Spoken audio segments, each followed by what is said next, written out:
Jeff, the host of the Gridiron.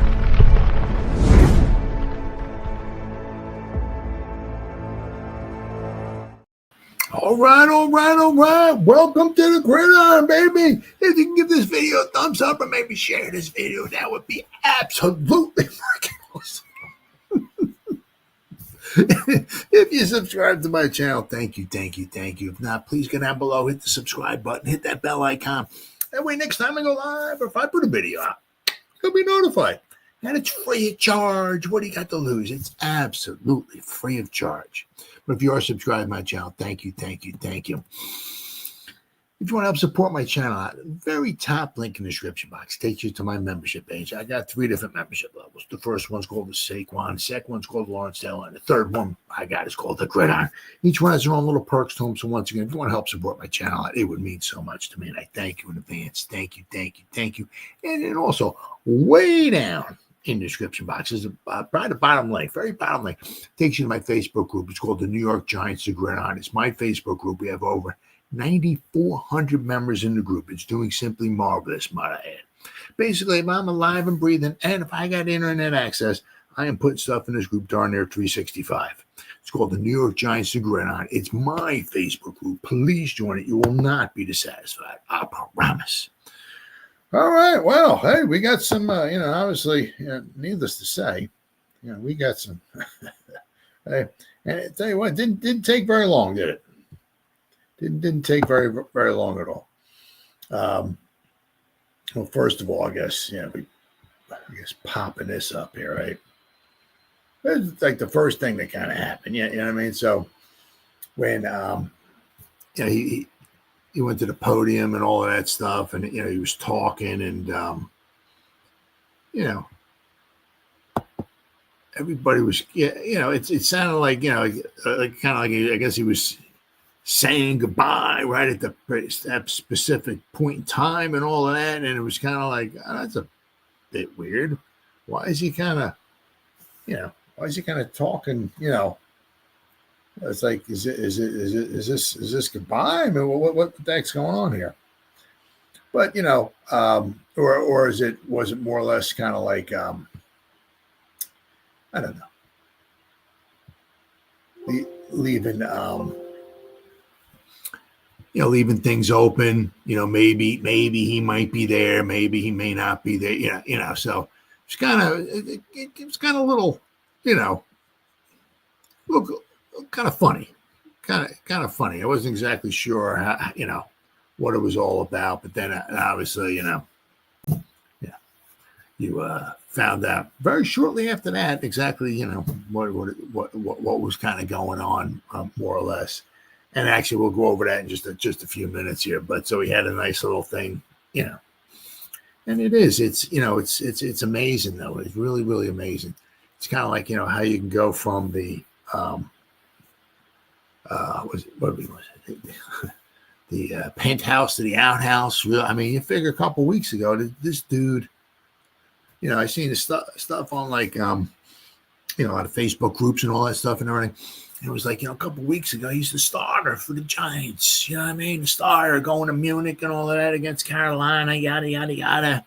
And then after that, of course, Dave's, after the game, we got to talk about what's going on. So that one week, you couldn't talk to any, couldn't talk to the press or nothing like that. So you didn't find out, much. But then once you started hearing things, it's kind of like, well, we're gonna start Tommy DeVito. So then he got moved to like third string, and then they brought in Boyle, so then he was kind of like demoted behind Boyle. Then you hear he was like the on the scout team as the safety on the scout team, and then like the next day he's gone. Well, they didn't let him go. He asked to be released, so we'll talk about that in a little bit. But it was a real nice, I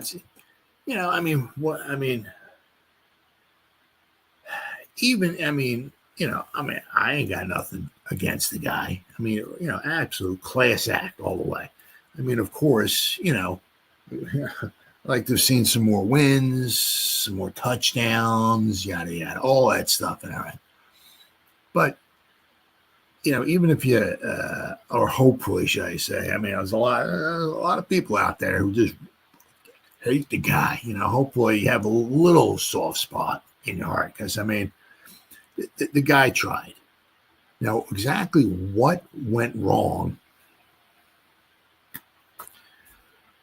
All I gotta say is, there are other quarterbacks out there that get a little bit more than with just about the same as with Daniel Jones, and it just seems like he's just like regressing. I don't know if it's from being hit. He's afraid to be hit, or I don't know. Just don't know. But I mean, there's one thing you can't deny. I mean, the guy was like apparently every day, first went in, last one out. Took the job very seriously. I don't think he ever gave, the fans or any like really bulletin board material. He was always, Eli-esque kind of, very, always the same kind of, monotone voice and face and all that, just kind of, like business like, as I said, I mean, he took the job very seriously. I mean, there are other people out there who don't, who I certainly don't want to say he took the money and ran or nothing like that. But I mean, there are other people out there who, whether they get paid or not, don't take it as seriously as Daniel Jones did. So he tried as best as he could. But we'll talk about a little bit even farther down in our program here, about maybe what goes on, what happens to Daniel Jones now that he's a free man. But it was very, very tasteful, unceremonious end. Daniel Jones might not have to suffer the indignity of being the Giants' fourth-string quarterback for much longer. So this is before he got released. This was like pretty much like this is like talking about him just saying goodbye, right? So answering questions Thursday for the first time since he was demoted earlier in the week to a disappointing sixth-year run as started, Jones essentially said goodbye to the Giants. I mean, that was, it was kind of, the writing was on the wall and everything like that, right? But he stopped short of admitting that he might leave the team before the end of the season. Well, of course, we all know that, that's not true. We know that, right? What we got here?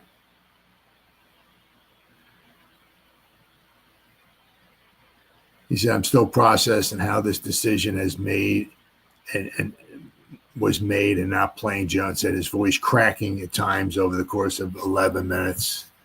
Sure, it was a tough, very, very tough time for him. For now, I'm doing the best I can to help Tommy and the team prepare. The normally unflappable Jones opened by reading from a 90-second prepared statement during which he thanked owners, teammates, coaches, fans, and staff. He used the past tense when he said the opportunity to play for the Giants was truly a dream come true. So there have been some great times, but of course, we all wish there had been more of those, Jones said. I take full responsibility for my part in not bringing more wins. No one wanted to win those games worse than me. I gave everything I had. Jones' practice workload Thursday included slipping on a penny and lining up as a scout team safety during the offensive install periods. It's not unusual for the offensive players who are not playing Sunday to lend a hand in that walking, jogging situation, but it is unusual for a $160 million investment to be reduced to a scout team safety. Why is Jones not merely the number 2 quarterback? Start with the clause that if Jones cannot pass a physical by March, then the Giants' dead salary cap charge for cutting him jumps from $22 million to $45 million. A nightmare for general manager Joe Schoen. So basically, what happened is now we're letting him go. We're on the hook for $22 million. Now wait, the Giants. But there's like a $19 million plus salary cap saving. So which the Giants will get. We're going to go over the salary cap and all in a little bit here. But if he couldn't pass a physical, Then that $23 million injury clause gets thrown onto the $22 million in dead cap money, and basically the Giants once again are on the hook for $45 million. So basically, all the money that the Giants would be saving in salary cap, right, for Daniel Jones would be gone, totally gone. So, I mean, and that's $23 million. That's a good ball player on the free agent market. So, or that's whatever, two $11.5 million players. That's two real good, nice players you can have for $11.5 million. So he said, I have the injury guarantee, so that's that. Jones says they don't want to take any risks. At that point, it's just do as you're told. Whether Jones is 27, asks for and receives permission from the team to return home, or is granted his release, him really is the only remaining question. So he declined to say if he will ask for his release or whether the Giants asked him to waive his injury guarantee before benching him. Derek Carr left the Raiders, but Russell Wilson stayed with the Broncos in past similar situations tied to injury guarantees. I wanted to play badly, Jones said. I think I tried to do as much as I could to make that possible and create a situation where we're both comfortable. Most of those discussions went on with my agent and Joe. I want to be on the field, but it's the unfortunate business side of the game. Yes, it is. For salary cap purposes, there is essentially no difference between releasing Jones today or any other day before March 12th. So, when the new league year begins. Giants could gain a small amount of immediate salary cap space by cutting Jones because his salary offsets and a new team would pay him the league minimum. So, right? So they would possibly save a little bit. That would be good. But the Giants 2-8 run a potential embarrassing risk of Jones. Unfortunately, this is something we're going to talk about too. We got some of this. We got some stuff to talk about here. Let's see what else we got here. Emotional day for Daniel Jones, leaves the door open for an early exit.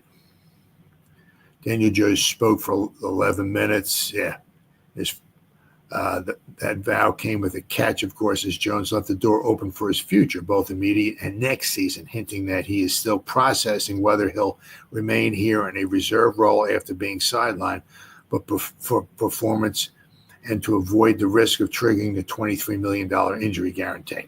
Jones could request his release, which the Giants are unlikely to grant. Well, that's not necessarily true, as we'll see shortly here. I know they don't, obviously, obviously, without question, don't want him getting injured. I said there have been some great times, but of course, we all wish we had some more of those. As I said in the other article, of course, this season has been disappointing for all, and of course, I wish I could have done more. I'm 100% accountable for my part. I did not play well enough, consistently enough to help the team get the results. You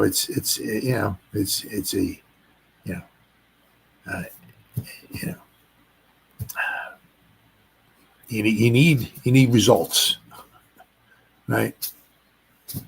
The Giants needed Jones to be much better, and there's uncertainty he is capable of doing that here for the remainder of the season, regardless of the pieces around him.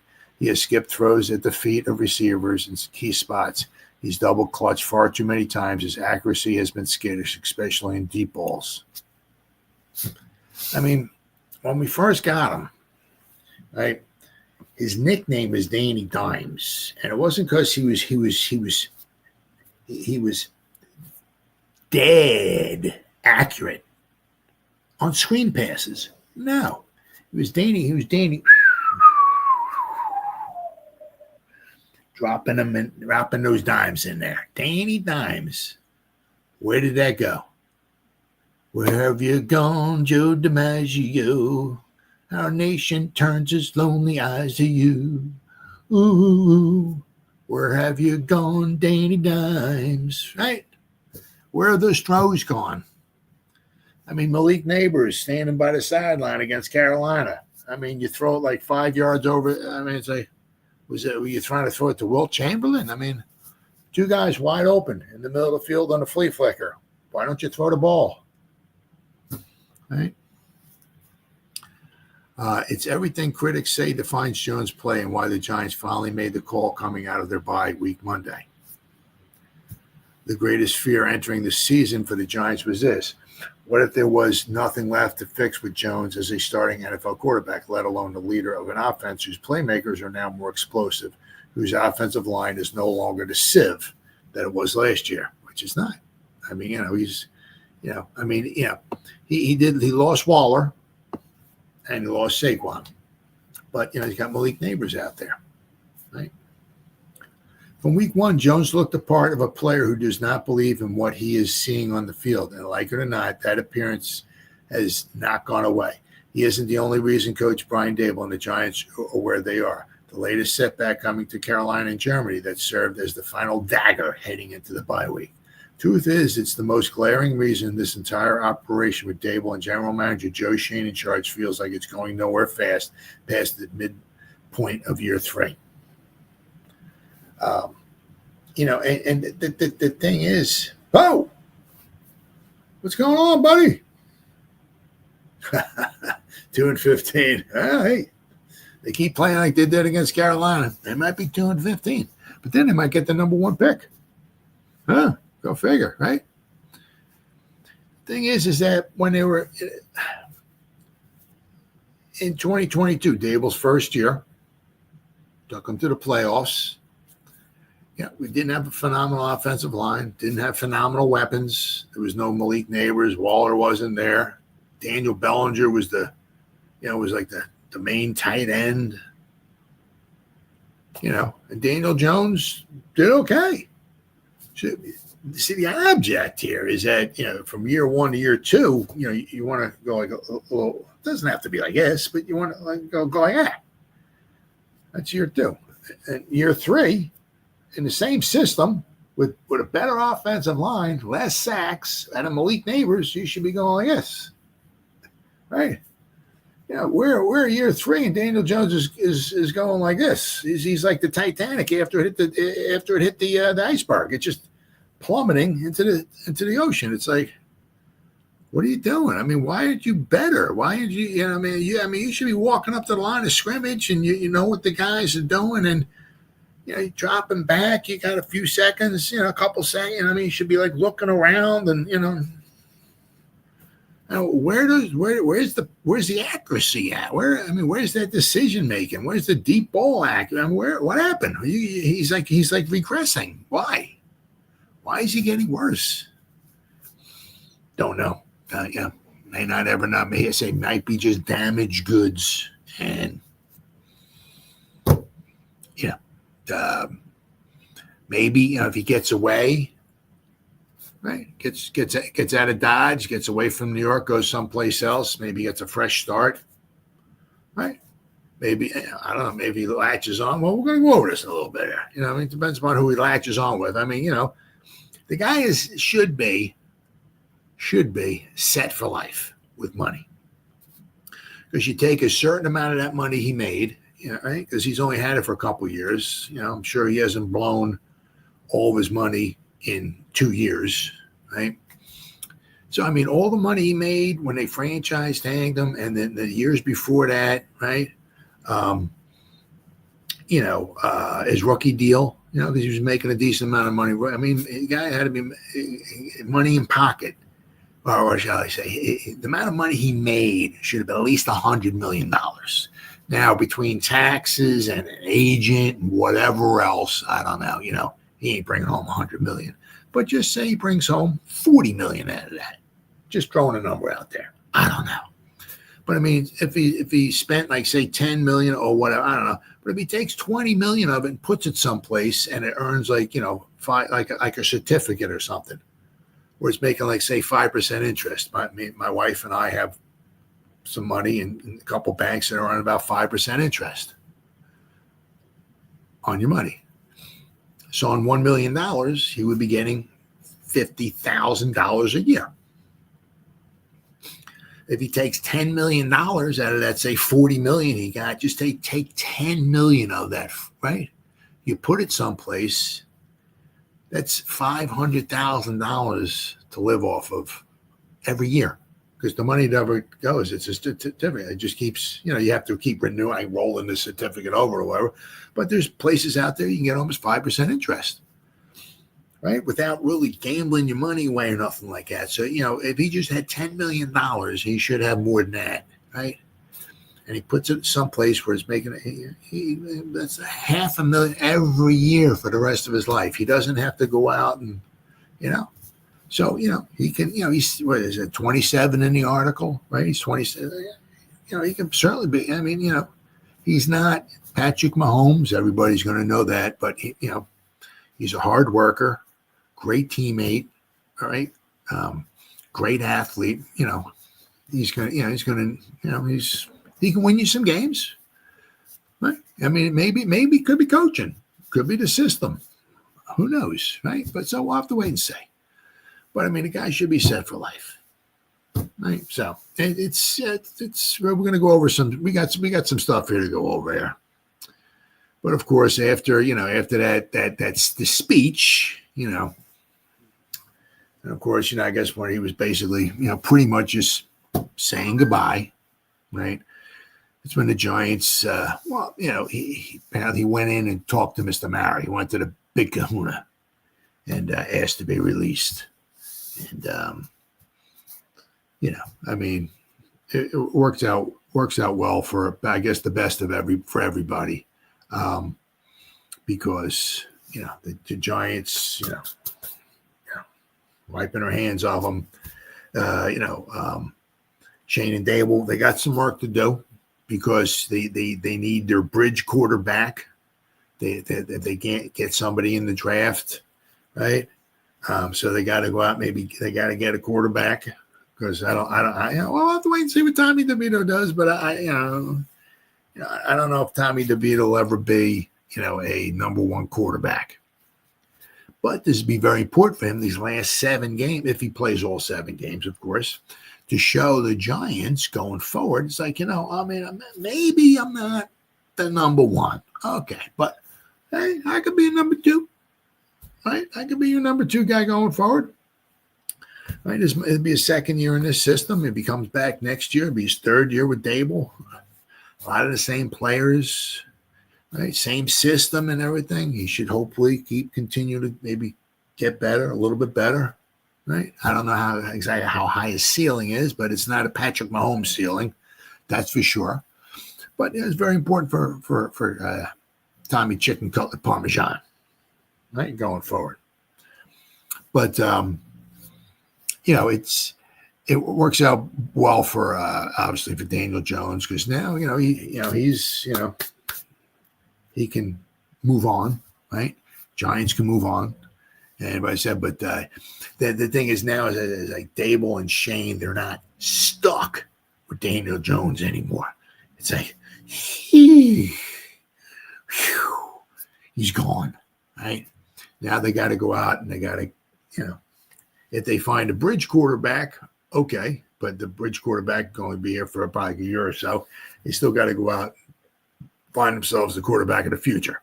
So now whether that's in the draft this year, in the draft next year, we'll have to wait and see. A lot of it depends upon where they're drafting at. So we'll have to wait and see. But what we got here? He went into and he talked to, unfortunately, Mr. Mara. Giants releasing quarterback Daniel Jones after 6 seasons. After 6 years with the Giants, 1 day of practice spent on the scout team safety, as a scout team safety, and 1 heartfelt farewell message statement.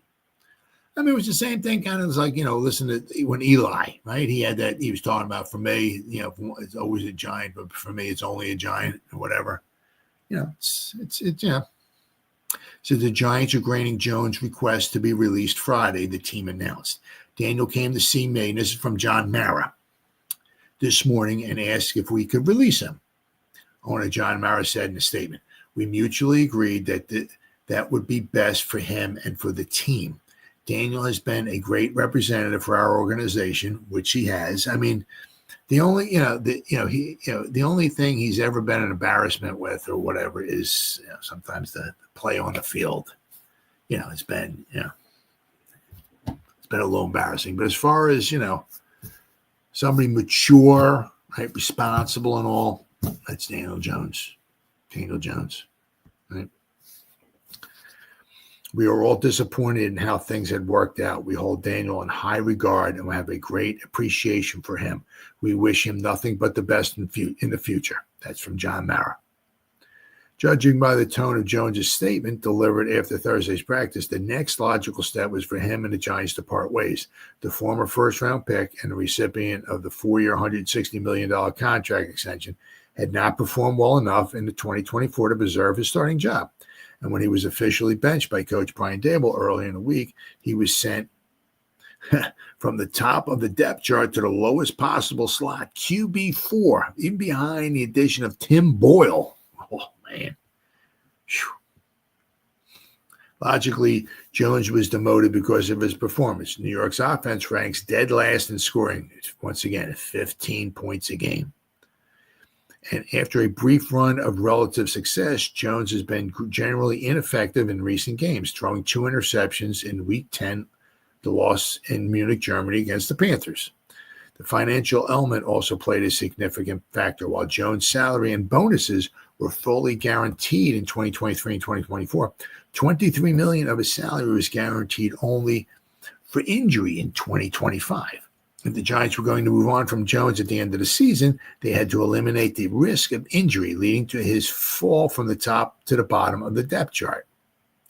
Jones didn't need to ask to be released, but after attracting plenty of attention for his diminished role in practice on Thursday, leading to his classy post-practice statement, Jones decided it was best to depart and determine where he might next play football in the NFL. The decision closes the book on a tenure that saw Jones struggle in his first few years before Daboll arrived in 2022. Well, he struggled, yeah, but, also, let's not forget his rookie season, right? 24 touchdown passes in 12 games. He averaged 2 touchdown passes a game with Shermer. Through 12 interceptions, he had a bunch of fumbles, but he had 24 touchdown passes, and that didn't include, he had some running touchdowns as well, too. In 12 games, he threw 24 touchdown passes in his rookie season. And basically ever since then, it's been downhill. He didn't have a phenomenal, he had Saquon Barkley, didn't have a phenomenal offensive line, didn't have phenomenal offensive weapons, and he threw 24 touchdown passes with Shermer calling plays. Go figure. So after Jones helped the Giants reach the playoffs in 2022, in the next 2 seasons, however, Jones and Daboll couldn't replicate their magical success, making Jones' $160 million extension look increasingly worse with each passing week. They reached a new low in their loss to the Panthers, prompting Daboll to bench Jones in what certainly seemed like a final decision on the quarterback's future in New York. Daboll added that he announced Jones' release to the team ahead of Friday's walkthrough for the Week 12 game against Tampa Bay. I let them know, the Giants coach, I wanted them to hear it. The 6-year QB will be subject to waivers. Any team claiming him would be responsible for the remaining $11,883,000 he's guaranteed in 2024, making a claim highly unlikely, NFL Network insider Tom Pelissero reported.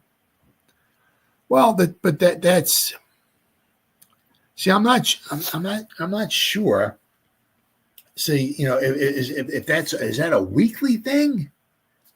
Like if somebody picks him up later on, if he's still a free agent, right, and they pick him all up with maybe a few weeks left to go, they might only owe him a few weeks' pay. If they pick him up, say, with 1 week left. Say there's a team out there wants to pick them up just maybe for the playoff, right? Right? Go out there. Do they have to pay almost $12 million to pick them up for like the final week of the season? I don't know about that. I don't know. But In his report here says that he would be owed 11, almost 12 million. If somebody picked him up right now, right? They would have to pay him almost $12 million. That's pretty unlikely. That's for right now. That's pretty unlikely. But it'd be interesting to see. I mean, I'm sure somebody, if he doesn't get picked up this year, it'd be interesting to see where he goes next year. At minimum, Jones will free himself from the microscopic scrutiny of the New York market by choosing to lead the Giants now. He's affording himself time to reset before pursuing his next opportunity, while also freeing the Giants from answering questions regarding future of the Duke product. Dable, meanwhile, will proceed with a depth chart that currently lists Tommy DeVito as the starter. Phew. Oh, my God. Wow. I mean, it just. Oh, let's see here. Daniel, God's sake, to John Mara. Dable said, we had a really good talk, Daniel and I. Giants head coach Brian Dable said Friday, as reported by NFL.com. Got a lot of respect for him. Again, not the way we wanted it to turn out by any stretch, but he's been nothing but a pro, which he has. Since I've been here with him, he's a great young man. The Duke product took over early in the rookie season when then-coach Pat Shurmur benched two-time Super Bowl MVP Eli Manning, who was near the end of his career. Brian Dable benched Jones on Monday after the 2-8 Giants returned to practice following the bye week. Tommy DeVito will start Sunday against the Bucs. Jones said, definitely not happy about it, who read a 90-second statement before taking questions from reporters. Yeah, not what you want to hear. So, yeah, all of these emotions you have. But at the end of the day, this is football. We're in a business where you're expected to get results, and we weren't doing it. Wearing his no-contact red jersey with a faded number 8 at the Thursday media availability, Jones indicated the Giants offered him the opportunity to walk away from the team with 7 games left in the season. Jones has 2 years left on a 4-year deal. Next season includes a $23 million guarantee that will kick in if he is hurt and not ready to start for the 2025 season. Since being benched, Jones is barely getting any snaps, with most of them being taken by DeVito and Drew Lock. Now, also, I mean, this is another one of those things too, right?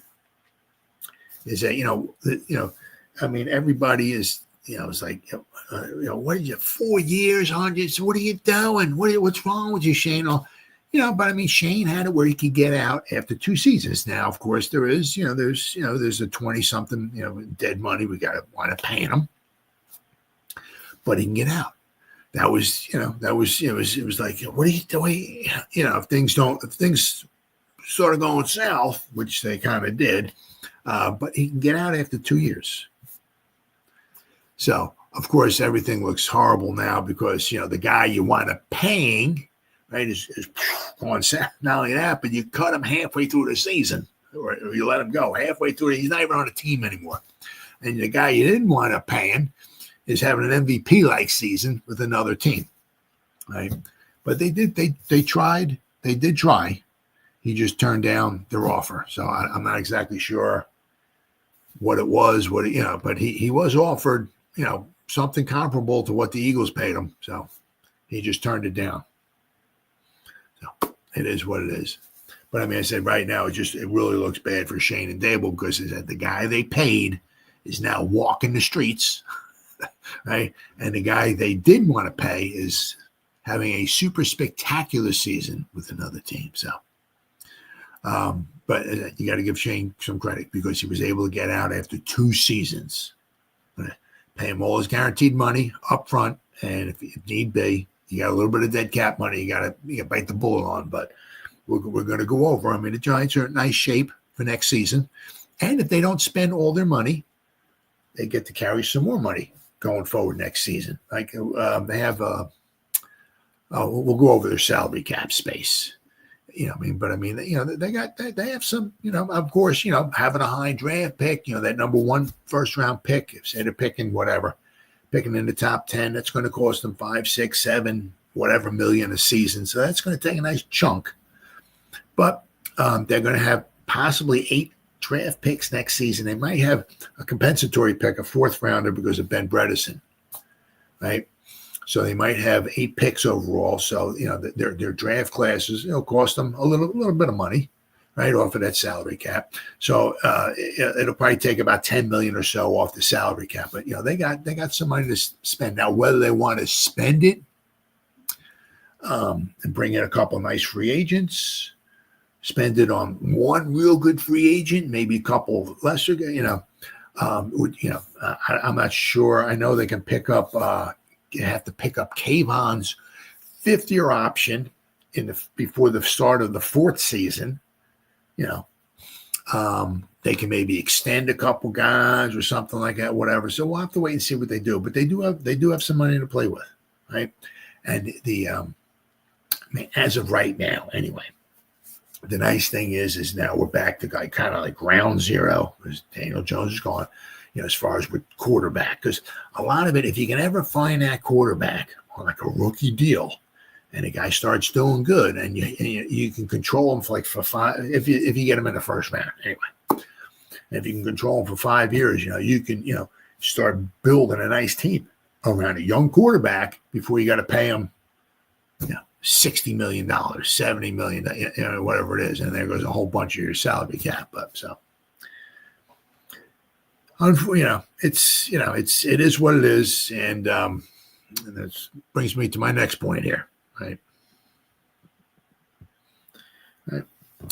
The end of a QB's year is not always pretty, or any year. It's not always pretty, right? I mean, if you don't know, that's why it's ill here. This is after he got sacked against Baker. I can't remember his name, John Baker. I can't remember the guy that from Pittsburgh. He got sacked against the Pittsburgh Steelers. I think he tried to throw a screen pass. He got what they say, kind of like blindsided or whatever on that play. He wound up with a concussion. His helmet got cracked. I believe his helmet is in Canton from that play. You can see the blood dripping down his forehead and all of that, his bald head, kind of like mine. I think he had a cracked sternum or something. He had some torn cartilage or something in his ribs or something like that from that one play, and he had a concussion. He didn't start, I don't think, let me see here. Hold on there. All right, let's go here. All right, Kittle here. 1964. He played in every. Oh, okay. There was 3 games he didn't start, but he played in every game. He had a concussion. He had a cracked sternum from that one play, right? He played in every game. That was a couple of games he didn't start, but that was 64. They were 2-10-2. They were horrible. That's why in 1965 they had the number 1 overall pick because they had the worst record in all of football. Unfortunately, in 65, they took Tucker Frederickson instead of Gale Sayers or Dick Butkus. But anyway, but that was 1964. I mean, that was the end of his last season with the Giants. I mean, it's not always pretty. I mean, I can go. We can go all the way back until 1925. When Dutch Hendrian was the Giants quarterback. He's the one who called the plays and everything. But Jack McBride, the fullback in 1925, was actually the one who threw the football. He was the passer of the ball. But, we're not going to go back that far. But, I mean, you start with, Wyatt Tittle, right? Hey, things with sunshine and roses. He comes here in 61, 62, and 63. The Giants win the division. They go to the championship, 3 straight games. His final season, 1964, their last place, worst team in the whole league. He has a horrible season, and cracked sternum, concussion. He has a concussion. Next week he's out there playing again. Right? I said his helmet got cracked. It's not always pretty. Fran, of course, kind of like after that, we had Fran Tarkenton from 67 to 71. I mean, after 71, he wanted to leave. It wasn't. He didn't want to be here anymore. I think, and I know he asked for a raise, and Giants kind of like laughed at him, whatever. Right. After that, you had Snead and Morton. Craig Morton came from the Cowboys. I mean, the Giants were a horrible team back then. bad. I mean, then you go look at Phil Simms. Phil Simms from 79 to 93. 93, after 93 was his best. Let's see here. Phil Simms. I mean, it was his best passing season. Let's see here. Phil Simms. Right. And they didn't want to resign him. Right? I mean, because they wanted to go with a younger crowd. Of course, one of them was Dave Brown from Duke. So, of course, 93. He, completed 61.8% of his passes, which was the best of his career. Completed almost. It was the first year of Coach Reeves. Reeves was here. They went to the playoffs. Won the first game of the playoffs.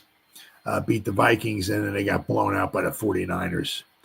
But he completed almost 62% of his passes. He had 15 touchdown passes. Wasn't high, but he only had 9 interceptions. I mean, he had over 3,000 yards passing. Had a very, very good year. I mean, the Giants would run the ball a lot back then as well, too. But he had a very, very good year. And they never brought him back. Right? I mean, they thought, he was kind of like almost thinking like almost for sure. Oh, man, they'll bring me back. I had a great year. Nope. Not always pretty, right? We had Collins. We got Collins in here. Kerry Collins had 2003 was his final season here. I mean, the Giants were horrible in 2003. But then in 2004, we brought Kurt Warner in here, a future Hall of Fame quarterback. Right? I mean, he thinks, then we brought in Daniel Jones. We brought in, Eli Manning in 2004, right? I'm sure they told Kurt Warner, you're going to be the starter. But, I don't know how they went around telling him. You could be benched at any time if we think Eli's ready to go in or whatever. But, I mean, Kurt Warner led the team. They were 5-4. They were in a playoff race, right? And all of a sudden, they decided to bench him, put Eli in there. Well, they were in the playoff race at 5-4. They benched the future Hall of Fame quarterback, right? They put Eli Manning in there, and he proceeded to lose the first 6 games he was in. So they went from 5-4 to 5-10 before he won the final game of the season against the Cowboys at the old Giant Stadium. So, I mean, for Kurt Warner, he's kind of like, he's on the sideline. He got benched. He's a better quarterback at that particular time than Eli Manning was. He's benched, because they put a high pickup on Eli. They traded away a bunch. They wanted to get him in there, and they were willing to, pretty much give up on the season, which they pretty much did. Because they were actually one time they were 5-2. Then they lost 2 tough games on the road, I think it was, and then they were 5-4. And that's when they benched Kurt Warner. So, I mean, for him, Kurt Warner, he's like a future Hall of Fame quarterback. He won a Super Bowl. He went to another Super Bowl. He's like, what am I doing here? It didn't end pretty for him. He winds up the last 7 games of the season. He's the backup quarterback. Right? Super Bowl winning quarterback. He's been to 2 Super Bowls. Great, all that. And he's holding the clipboard for some guys out there losing every game and looking pretty bad, might I say, too. Right? He's like, what the am I doing here? Right? Then you go to Eli Manning. Right? I mean, they tried. They tried. They brought in. I know one of the things I think Gettleman seemed like he wanted to do was Eli was at the end. They kind of figured, right? He only had so much time left, so it's like, they wanted 2017. Let's draft Evan Ingram. So they had Odell Beckham, they had Sterling Shepard, right? So, but then they got a nice, and Ingram was a little bit of a mismatch. Then in 2018, they got himself a running back, right? Mr. Saquon. So, they try to, put some pieces around Eli. Maybe he can make some kind of magical run at the play. They did they did this after the 2016 season, right?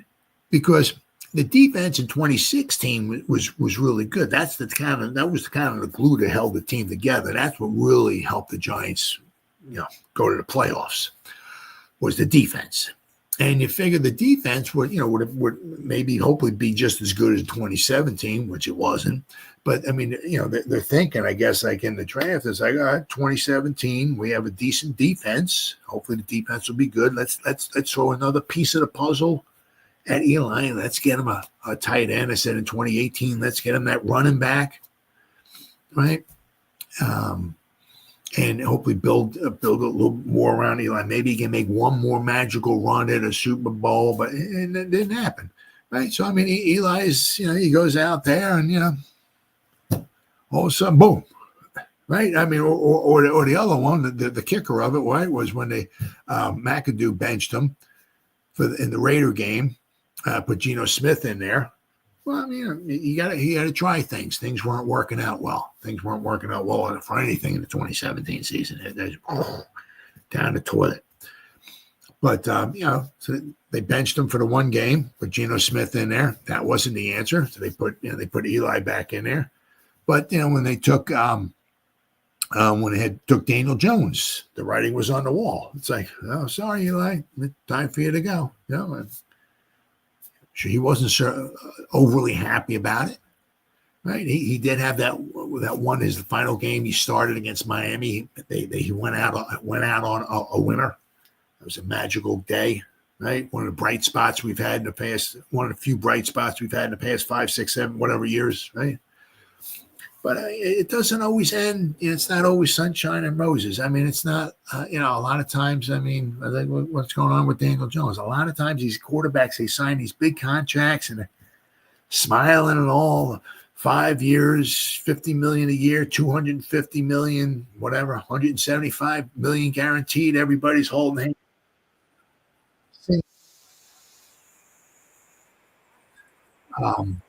It doesn't always end well. I got here we go. One of my articles, if I had a video and they were started playing. But I mean, it doesn't always end like that. A lot of times, the guys get released. I mean, they sign these big contracts, right? It doesn't always signs a 5-year contract. A lot of times the guys don't stay there for 5 years and then sign another contract and then sign it. It doesn't always work out like that. It doesn't always work out, right? Like Michael Strahan wins a Super Bowl, right, and rides off into the sunset. Like John Elway wins back-to-back Super Bowls, 97, 98. Woo! And he retires, rides off into the sunset. I'm out of here, baby, right? Right? They get out while the getting's good, right? So they don't look bad, right? As I said, things don't always work out. Well, as you said, you saw there with YA too, right? I mean, it doesn't matter. It's not even so much. It's even it doesn't have to be a quarterback. It could be any position. You know what I mean? We're going to talk about Shep, right? We're going to talk about Shep in a little bit here. Right. I mean, he had some injuries. The Giants kind of like brushed him off to the side, but he's doing okay. Okay. With the Bucks, he's not setting the world on fire, but we're going to talk about Shep. But I said it doesn't always, and it's just not here. It's just not quarterback position. It's just not the Giants. It's everywhere. I mean, look at Russell Wilson, right? He went from Seattle, went to the Broncos, and Peyton didn't even want the guy. He's got him. He's benched. Then he goes to Pittsburgh. So I mean, this guy's won a Super Bowl. He should have won another Super Bowl. They would have handed the ball off to Marshawn Lynch against the Patriots. They should have won another Super Bowl, but he at least won. He won a Super Bowl winning quarterback and everything. And and he goes to the Broncos, who suck. Right, and the coach don't like him, or I mean, he's like, why did they get traded? It's like it doesn't always end good, right? It is what it is. As I said, it is what it is. It's whatever. I don't know. 90%, 80% of the time, it just doesn't end. Like it's not always sunshine and roses. Everybody's not holding hands. Sometimes things end okay, but it doesn't always. With Daniel Jones, we'll find it. I mean, it's heartbreaking now and all of this stuff and everything. But, every day, every second, every month, every hour, whatever that goes by, it'll be a little bit easier, and whatever. this time next year, he'll be looking back and I'm glad they let me go, right? Right? Said the guy's set for life. He can be a backup quarterback. I'm sure he doesn't want to be a backup quarterback, but I'm sure some teams will want him. He's not going to make a lot of money, right? But he already made his money. He already made at least $100 million between his rookie deal and what the Giants paid. He's already made it doesn't have $100 million in his pocket. I get it, but he's made a lot of money. So man should be set for life with money. But the guy wants to play another, 4, 5, 6, 7, whatever, and maybe as a backup quarterback, right? He might have to bounce around from one team to the other. But, if he wants to play in the NFL, quite possibly. He might have quite a few more years left in him. But, it hurts right now. But as I said, this time next year, he might be on his knees saying, thank you, Jesus. Thank you, sweet dear baby Jesus. The Giants let me go. Thank you so much, right? It is what it is, right? But, so what? So now letting them go, what are the cap savings for Daniel Jones' release? What are the ramifications? I saw in an article, letting Daniel Jones go. Well, the Giants, they have a nice little chunk of change going forward here. Where we at here? Here we go. Right. Giants released Daniel Jones. And these are the financial implications of the move. It was a mistake for the New York Giants to give Daniel Jones a 4-year. Well, of course, hindsight's always 20/20, right? To give him this deal, but he had 2 years of guaranteed money, so it would be hard to fix it before 2025. Well, in some way, they did it.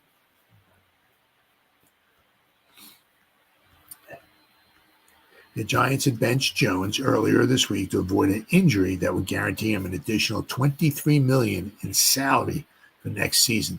This week, he was moved down to quarterback number 3, and then to quarterback number 4 with the addition of Tim Boyle to the practice.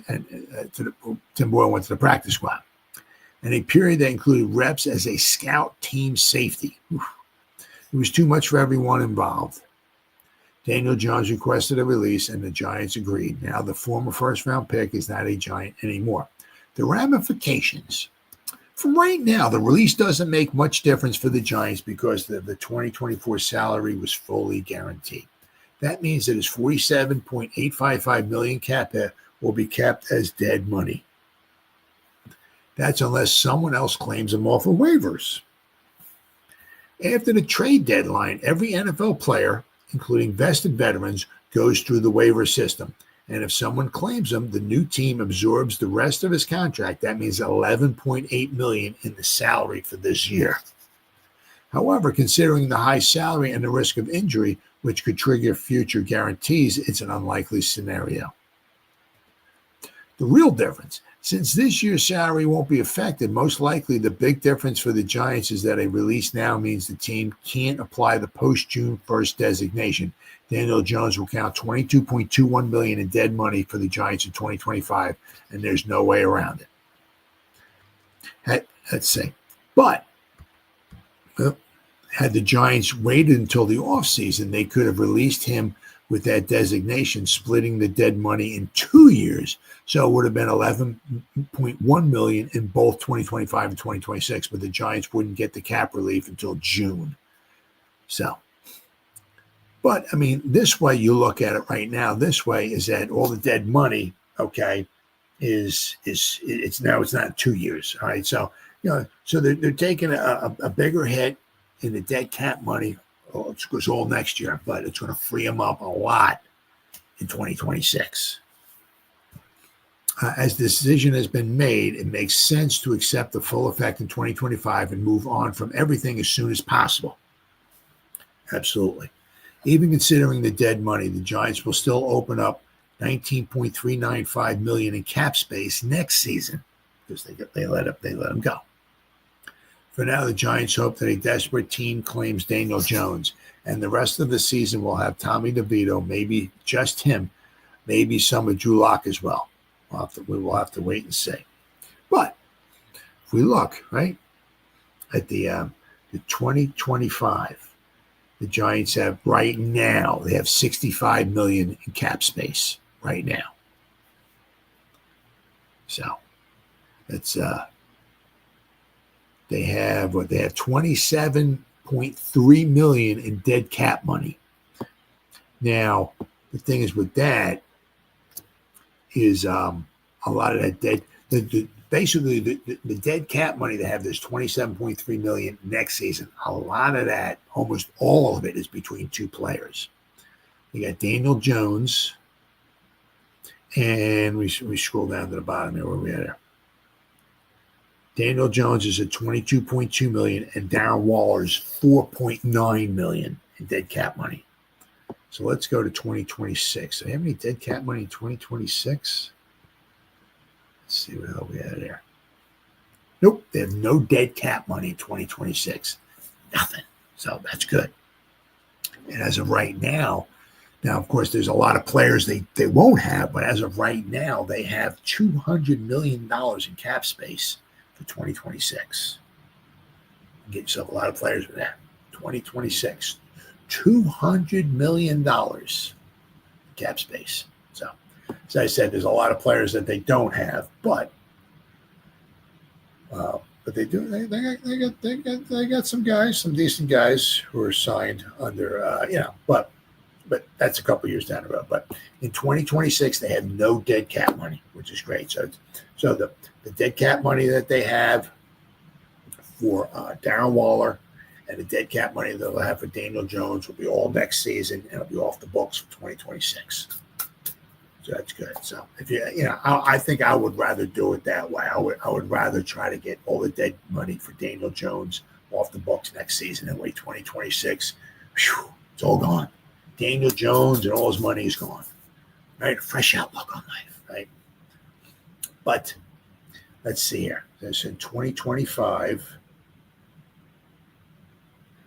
Let's see, the Giants. Say I said they have right now they have 65.4 million. Now that could include the money that they have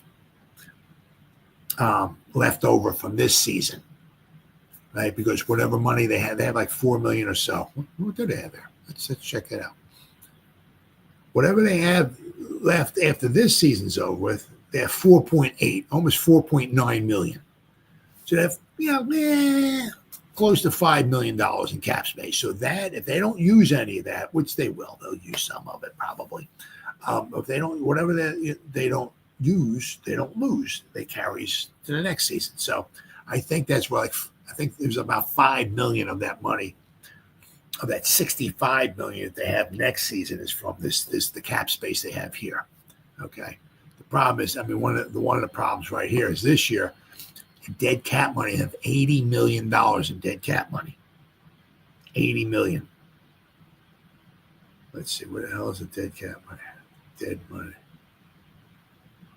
Daniel Jones, Leonard Williams, 10 million for Leonard Williams, and Dory Jackson is 3 million. Darren Waller is 2.5 million. A'Shawn Robinson is 2 million. Aaron Robinson, 1.6 million. Mark Lewinsky, 1.5. Nick McLeod, 1.5. Tyrod Taylor, 1.4.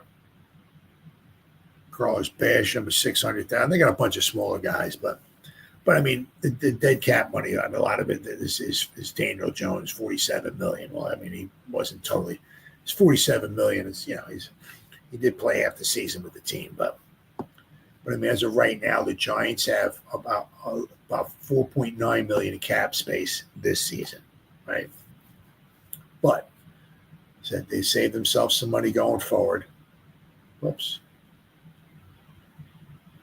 And also, apparently, according to what it says in that article, is if somebody doesn't look like somebody's going to be picking up Daniel Jones for about $12 million. Don't think so. They said the only thing I question, which I'm not sure of, is say there's 3 weeks left in the season because they get paid every week. Right? They break their paychecks. They get broken up, I guess, into 18 weeks. So if you make $18 million, I guess you get $1 million a week, I guess. So I'm saying, so if there's like, say, 3 weeks left in the season, do the Giants pay his pay, the weeks that he's not employed by another team? But then when if somebody else picks him up, say, maybe he's going to go to the playoffs, do they have to pick up maybe the final 3-week paychecks of his, maybe they might have to owe him $4 or $5 million, or, don't know. I don't know. But anyway, as of right now, it really looks rather unlikely if somebody's going to swoop in and pick up Daniel Jones. I mean, I said, unless, I don't know. I mean, I don't know of a team out there who would be Jonesing that bad for Daniel Jones to come in. I mean, I don't know. Because, I mean, you look at, what he's done with the Giants this season, and I don't know, man. It's hard to see if a lot of teams who want to be jumping,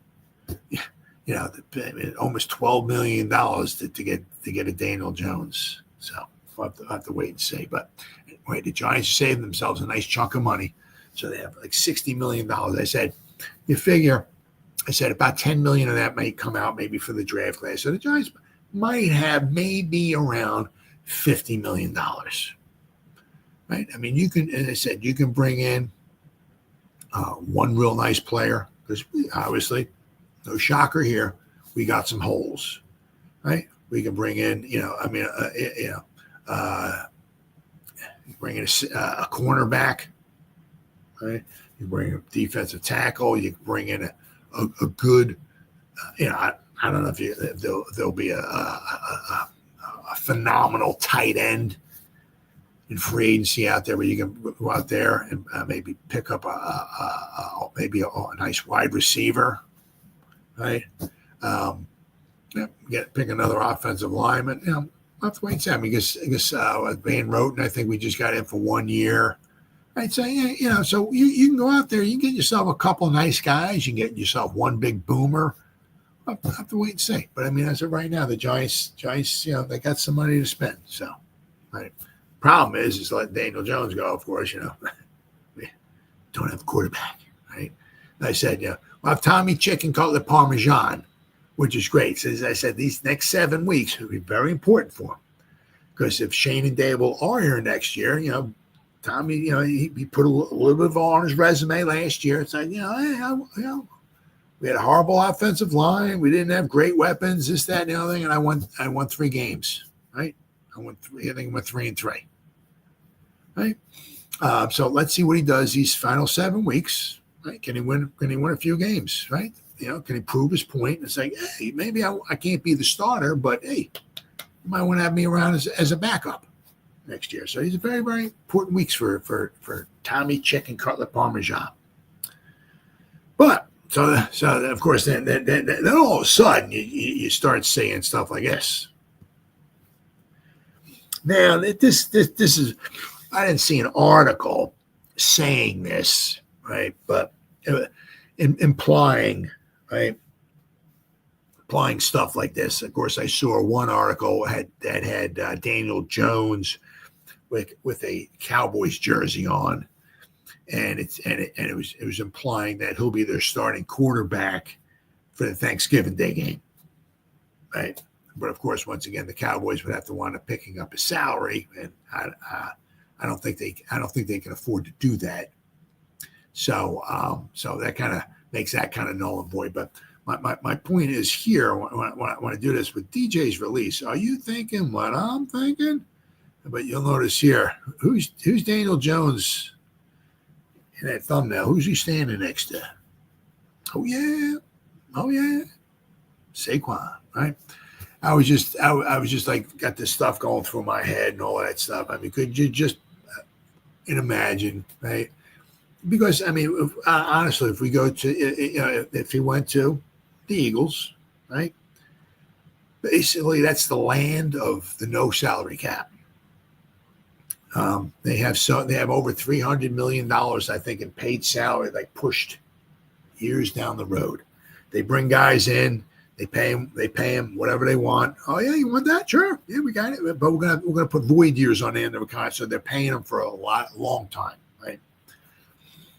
But I'm saying is that, could you imagine if Daniel Jones went to the Eagles, right? And you can just imagine a couple scenarios here, right? Of course, one of them would be, I think it's the last game of the season we're playing. Right? So just imagine the Eagles pick up Daniel Jones, right? You can see it happening.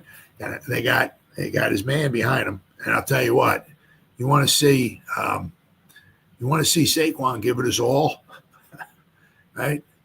If they're going against the Giants, who didn't they tried to sign him. They did try to sign him. He just kind of right.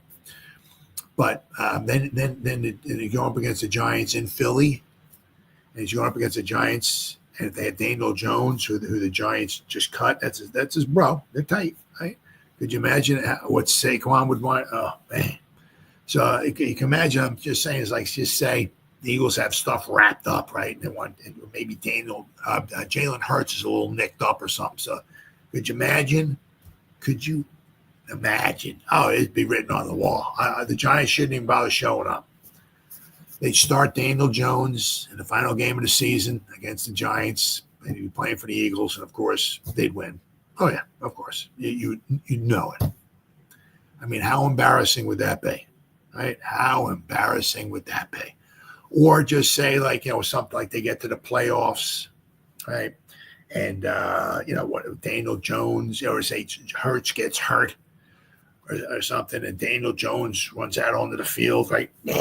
Breaks open his sideline jacket, right? Flips it off, got the 8, runs out into the field, right? He saves the day for the Eagles, gets them through the playoffs, gets them to the Super Bowl and all that. Could you imagine how?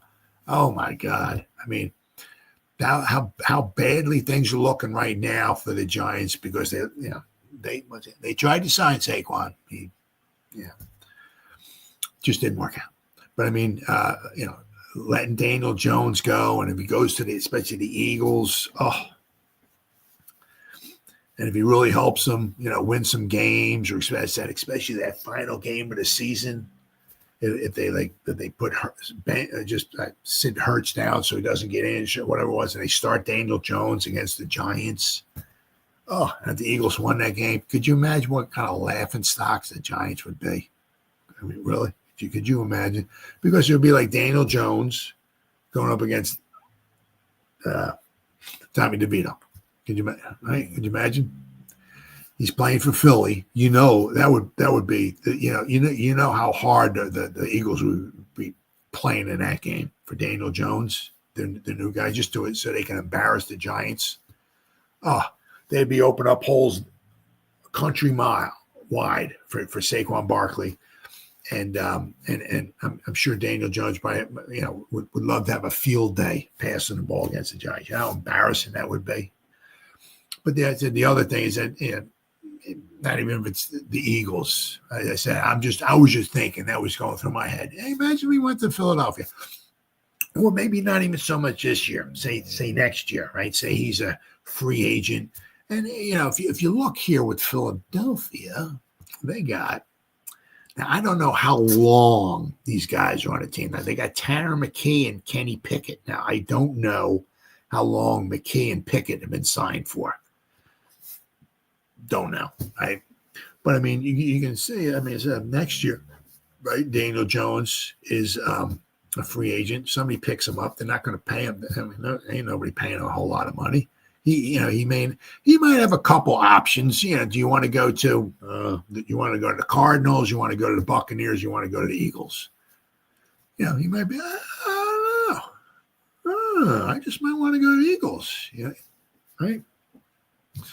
I'm saying, could you imagine wherever he goes, if he starts having a good year, really looking good? You can imagine how embarrassing that would be for the New York Football Giants. He's going to go someplace. Maybe he can try to compete for a starting quarterback, but I don't know if that's ever going to happen. Be a starting quarterback. I said, unless if he goes there as a backup and the starting quarterback actually gets injured, But pretty much, I believe just from looking at him, it looks like his days are, as a starter, as a full blown starter, are pretty much over. But could he be a backup? Sure, absolutely. But as I said, maybe in a different system, a fresh start, different coaches, different players, and maybe he starts feeling a little more comfortable, right? And maybe he flourishes as a backup, right? Like I said, my thing was kind of like, I'm like, well, if Saquon went to Philly, right? I wonder if Daniel Jones would go to Philly as well too. I would just, I'd be just a kick in the pants, absolute kick in the pants. And I said that the really thing that would really be freaking embarrassing is if Daniel Jones went to another team and really started flourishing. Whew. Oh, Mr. Mara's head would freaking explode, right? But here we go. On to, by the way, there's a game on Sunday, right? So the Giants and the Buccaneers injury report. Well, Giants, obviously, hopefully with the return, of Kayvon, right? Not looking too banged up. Not the Giants have certainly been more dinged up than they have been now. Let's see here. Let's see, Friday. Bryce Ford Wheaton with his Achilles, he's still questionable. Darius Miroseau with a hamstring, he was game time status is still questionable. Kayvon Thibodeau, he's questionable, but he was full participation with his wrist in practice, and he's still questionable though. So we'll have to wait and see. Micah McFadden, he's questionable. He has a heel, and Malik Neighbors with a groin. He did not participate either. He's questionable. So the Giants got 5 guys who are questionable. Bryce Ford Wheaton, Darius Miroseau, Kayvon Thibodeau, Malik Neighbors, and Micah McFadden. So they got 5 guys just questionable. So nobody's doubtful. Nobody's out. Right? So they got 5 guys. So, they got, let's see here.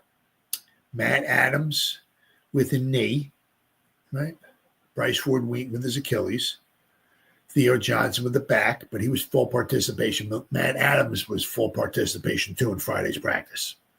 Dexter Lawrence with the knee, he was limited, but I'm sure he's going to wind up going. They're just, just taking it easy with the big guy. Darius Miroseau with a hamstring, he was limited in participation in practice on Friday. Tyler Nubin with a back, limited in participation, but he has no game status, right? He has no doubtful or questionable like that, so he's expected to play. Kayvon with his wrist, right? But he was, as I say, he was full participation.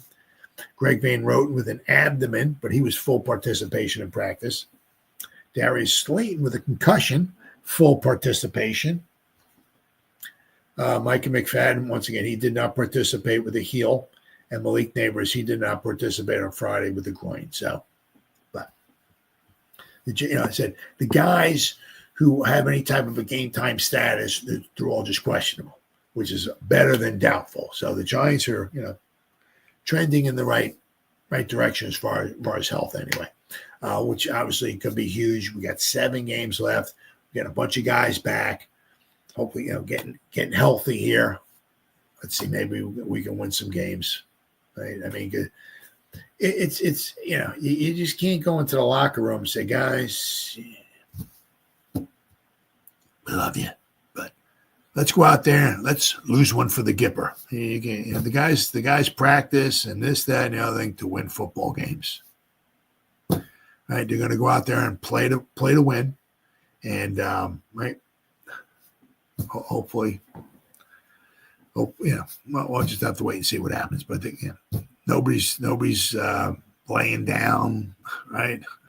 Yeah, the Giants are going to go out there to play to win. So, as Herm Edwards says, you play to win the game.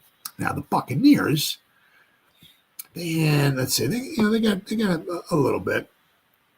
They got a bunch of guys who are questionable. One guy is doubtful. Ben Bredesen. Now, it's good with him. He was full participation. He has his shoulder now because of his playing time with his playing time with the Buccaneers. It's not an exact science, But if you look at like the Giants signed this free agent, but they lost this free agent. They signed this free agent and they lost this free agent. I mean, so a lot of them just cancel each other's out. But from what I've seen, because of Ben Bredesen, his playing time with the Buccaneers, we quite possibly might get a fourth-round compensatory pick because of him. So we might have 2 fourth-round picks next year. So pretty good. Pretty good. All right, so let's see. Jamel Dean, cornerback, hamstring. He was full participation in practice, but he's questionable. Mike Evans, he's a hamstring. He was limited in participation on Friday. He's questionable. Greg Gaines, their nose tackle, he has an issue with a foot. He was limited in participation, and he's questionable. William Golston with a knee and rest. He's a defensive lineman. He looks like he's playing. It looks like basically, I guess that his main thing was just a rest day for him. Troy Hill, a cornerback, he has an ankle. He was limited in participation on Friday, and he's questionable for the game. Bucky Irvin, a running back, he has an issue with a toe, but he was full participation, and he has no game time status designation. So looks like he's good to go. Zion McCollum, cornerback, he has a hamstring, but he was full participation in practice, but he's listed as questionable. Jalen McMillan, a wide receiver, he has a hamstring. He was full participation, and he has no game time status. So he looks like he'll be good to go. Tyquise Smith, another defensive back, he has an issue with a knee. He did not participate in practice, and he's doubtful. He's the only one on both teams that's doubtful. There's nobody who's out, and there's only one guy who's doubtful between both teams. Tristan Wirfs, right? Their tackle. He has a knee and a foot. He was limited in participation. He's questionable. Now, the thing is even if he does play, he's being questionable. There's a good chance he'll play. But he has a problem with a knee and a foot. Now, that's big for an offensive lineman, a foot and a knee, right? If you're trying to plant and block an edge rusher or something like that, that can be rather difficult. So he has a couple of issues with him. So that I don't want to say that's good because you don't want anybody injured. And then Levante David, a linebacker, he did not participate on Friday. He had a rest day, but looks like he'll be. He has no game time status or anything like that, so it really looks like he'll be playing. That I see here. Let's see. So we got obviously. The Giants are getting healthier ahead of the Sunday Week 12 game against the Tampa Bay Buccaneers. 4 players who were listed on Wednesday as limited were upgraded to full participation on Thursday's report. They included linebacker special teams Matthew Adams, Theo Johnson, Kayvon Thibodeau, and Greg Van Roten. Thibodeau is currently on the IR but had his 21-day window opened on Wednesday. He is expected to be added to the 53-man roster by Saturday's 4 p.m. deadline, where it also remains a possibility that the roster spot needed to add Thibodeau could come if demoted quarterback Daniel Jones asks for his and receives as well. So Daniel Jones, right, he's like, screw you guys, I'm going home. Now he's leaving, so that opens up a spot on the 53, so that's where maybe Kayvon might wind up taking Daniel Jones' spot, right? The Bucs had some good news of their own. Wide receiver Mike Evans with a hamstring was upgraded from limited to full participation on Thursday and is on track to play in Sunday's game. Cornerback Troy Hill has an ankle and a foot, and nose tackle Greg Gaines with a foot were also upgraded to limited on Thursday after sitting out on Wednesday's practice. But unlike the Giants, the Bucs did have one player whose status was downgraded. That was defensive back Tyquise Smith with a knee, who went from being limited to did not practice.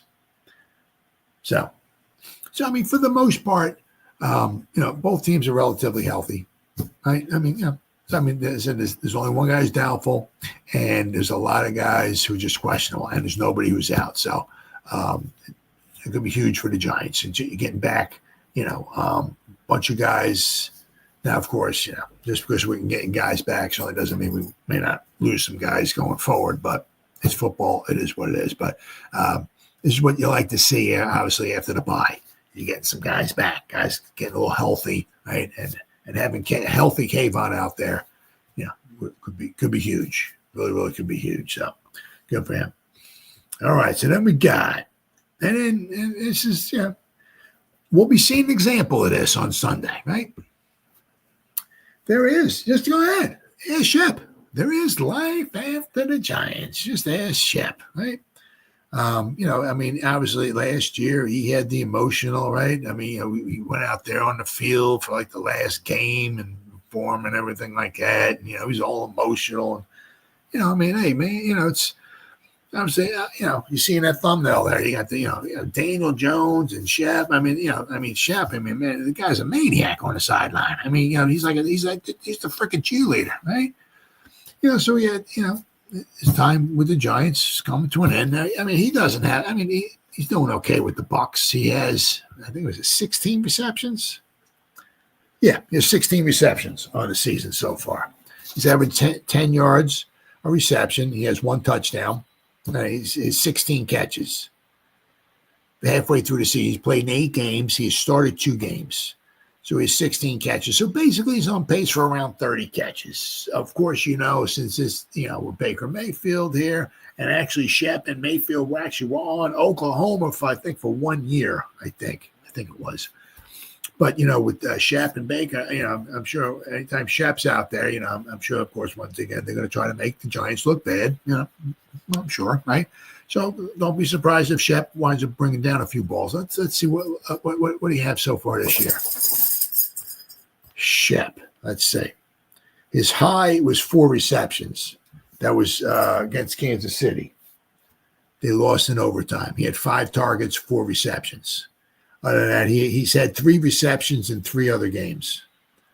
So, it's possible, very possible. The Giants don't have, they got a nice defense, but, they've given up some yards and all that stuff. So, hey, if Shep winds up with 3, 4, 5 receptions, don't be surprised at all. Don't be surprised at all. But, there is life after the Giants. Ask Saquon, right? Ask Eli. Ask all these players, right? There is life after football. There was so this one article here talks about with Shep, right? Right. There can be life after the Giants. Sterling Shepard can attest to that, right? After the Giants let him go, right? It looked like maybe his career was over, but said, yep, he heard it. Obviously, Sterling Shepard said it's been everywhere. Shepard is in contact fairly regularly with Daniel Jones, but not this week with Shepard's new team, the Buccaneers, preparing to face his old team, the Giants. Well, now Shep will probably be in contact with Daniel Jones, right? Because Daniel Jones ain't on the Giants no more. Shepard now works in Tampa, but he spent the first 8 NFL years of his career with the Giants, as he was disheartened to hear that his former quarterback got benched and basically put out to pasture. I feel for him, man, because I know how hard the dude works. I've seen it firsthand and how great of a dude he is, Shepard told the Post. And he can play ball, man. He's a good ball player. It's just unfortunate that this is the way this business goes sometimes. Well, remember, it's not personal. It's a business. It's business result driven, right? You got to produce. It's good to you sometimes, but sometimes it goes the other way, and you get to navigate through, and you've got to navigate through that. Jones on Friday asked for his release, and the Giants honored that request. Eli Manning threw Shepard the ball for his first 3 years with the Giants, and Jones was the passer for Shepard's next 5 NFL seasons. Shepard made the playoffs as a rookie in 2016, and the next time the Giants made it to the postseason was in 2022. He lasted through only 3 games before he tore his ACL. His torn ACL ended the season. He started only 4 games the next 2 seasons before his time with the Giants ran out. There was so much losing for Shepard with the Giants, and it continues on without him as the Giants take their 2-8 record into MetLife Stadium on Sunday. This experience with the Buccaneers gives Shepard, respected and well-liked during his stay with the Giants, a chance to see how another organization operates. I feel like the Giants are a couple of pieces away from being a really good team, Shepard said. I think they've got a lot of solid pieces there. When it comes to the culture and everything like that, I've gotten a chance to see the way things are done on a different hand. But I think there could be maybe a little bit of work there, the culture and everything like that. It's just different in so many different ways and so many different levels, he said. When it goes down to the small things, what you can do in the building as a player, the way you're able to communicate and be hand in hand with the coaches, it's a lot of different things. I kind of picked up on being there for so long, even down to the training staff or the weight coaches. I'm not saying the way that they do it is bad, because it's not. It's just different, and I've gotten to see the other side of it. Brian Daboll did not have much use for Shepard on the field in 2023, and since making the playoffs in his first year as head coach, Daboll has lost his touch, with the Giants going 8-19 the past 2 seasons.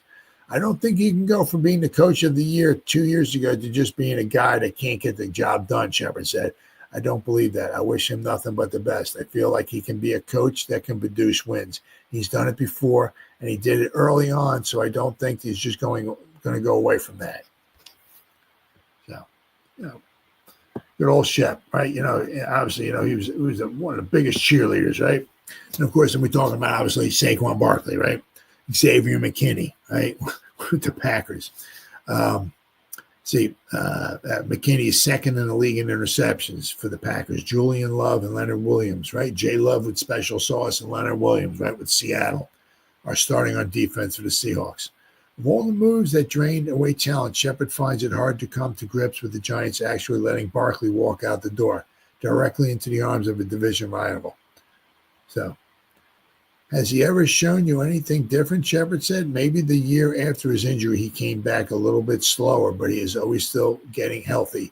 He's the ultimate teammate, leader, and obviously his style of play and what he does on the field speaks for itself. That defines a player and a person that is tough to give up. For me, that's what I think, Shepard said, to be completely honest. So I mean, obviously Shep had, I had a lot of nice things to say, but the thing is, when you go to other teams, you get, it's not when you're with the Giants. Well, this is how every organization runs. I mean, he goes to other, he goes to another team. There's probably certain things the Bucs do better than the Giants, and there's probably certain things the Bucs have that are worse than the Giants. It's what it is. And if you go to almost every other team, some teams will do some things better, some teams will do things worse. It is what it is. But it's hard to come to grips with. You kind of like at least with Shep, right? You kind of knew the writing was on the wall for kind of like the whole season, right? The 2023 chance is probably going to be my last season here with the Giants, right? Maybe they'll let me go, or not bring me back. So maybe this might be my last season. So he plays the whole season. I mean, like with Daniel Jones, it was like, hey, 1 week you're the starting quarterback in Germany, right? And 2 weeks later you're on the scout team, being a safety for the scout team, and then the next day you're being asked asking for your, So, I mean, that's a whirlwind right there, right? As I said, same thing with Saquon. I said Xavier.